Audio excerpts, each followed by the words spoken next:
Төрөлжүүлсхийн одоо монгол хэлээр байгаа гол дурсгал бол удаа дараагийн ихэнх улсын хаадын зарилгууд байна да. Энэ зарилгууд бол одоо бидэнд мэдэгдэж байгаа 40 орчим байна. Тэр 40 орчим зарилгын тал нь бол цаасан хэлбэрээр, тал нь бол хөшөө чулуун хэлбэрээр байна. Энэ бол дэлхийн янз бүрийн газар оронд хадгалагдж байна. Дийлэнх нь бол одоо хятад төвд хадгалагдж байна.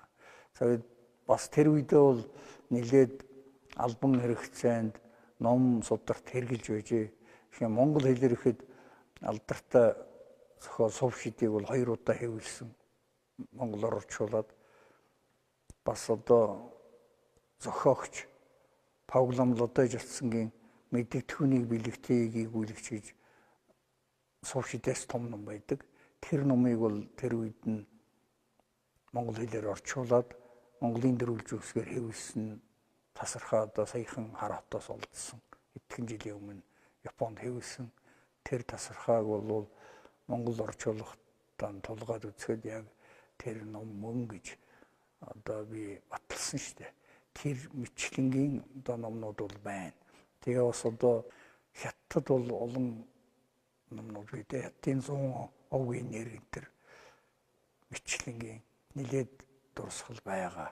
Тэгээд одоо тэр үедээ бол тамга, тэмдэг, зоос, мөнгө, төгрөг олон зүйлийн юмыг бол дөрвөлж үсгээр бичсэн.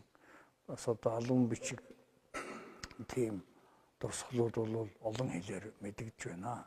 Тэгэхээр бүр одоо дөрвөлжин үсгийн утга зохиол гэх хэмжээний том дурсгал үлдэж хоцроогүй ч гэсэн хэл бичгийн эрдэмтэнгүүд судлаад байхад бол дөрвөлж үсгийн дурсгал бас тийм бага биш.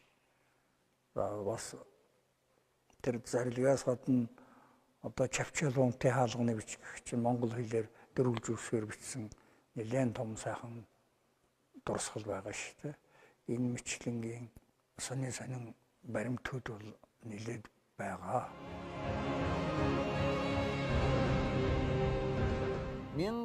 1269 онд би зохиолгоод хэрэглүүлж гисэн гэсэн шүү дээ. Тэгээд 2 жилийн дараа 1271 онд Хуйлаа хаан энэ нэр нь дөрвөлжин бичиг сурах юм ахиж муутай байна гэдгийг яагаад 169 замд дөрвөлжин бичгийн сургуулиуд байгуулад дөрвөлжин бичгийг одоо сайн сурсан хүний хөхүүлэн дэмжих, бүр цалин бүлүүгээ нэмэх, албан тушаал нэмэх хүртэл тийм олон арга хэмжээ авч одоо маш төрийн эрчимтэй явуулсан. Ердөө ер нь уран зохиолын зүйл гэдгээс зөвхөн Сувь шидийн энэ тасархаа олдсон. Тэгээд Сувь шид бол дөрвөлжин бичгээр бол байсан үнэн. За энэ яагаад энэ Сувь шидийн энэ томоохон уран зохиол дөрвөлжин бичгээр гарваа гэдэг нь бол бас учиртай. Яагаад гэх юм бол Сувь шид бол Павломын зохиосон хос ёсны сургаалыг ард түмэнд ойлгомжтой дэлгэрүүлэх агуулгатай сургаал. Тэгэхээр зэрэг яг Павлом бол энэ сургаалыг монголчуудад дэлгэрүүлж хосны сургаалыг дэлгэрүүлэх ёстой байсан учраас яахгүй энэ сургаалаа тэр өөрийн зохиосон үсгээр буулгахыг бол бас хааны багш учраас энд хүчин зүтгэсэн байх ёстой. Тэр дөрвөлж үсгээр бол одоо нэгтээ тэр их гүрний албан ёсны бичиг болгоод зарласан учраас тэр үеийн одоо хаад ноёдын тэр зарилгын пайз гэрэг бол дөрвөлж үсгээр олон янзаар хийгдсэн шиг байна. Тэгээд одоо ахын жижиг юм одоо ваар савндар хүртэл бутан тийм юмд бичсэн юм байж ах жишээтэй.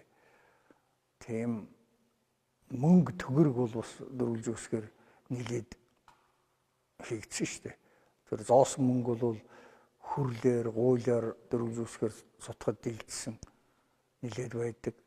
Хэд хэдэн хөвлөр бий.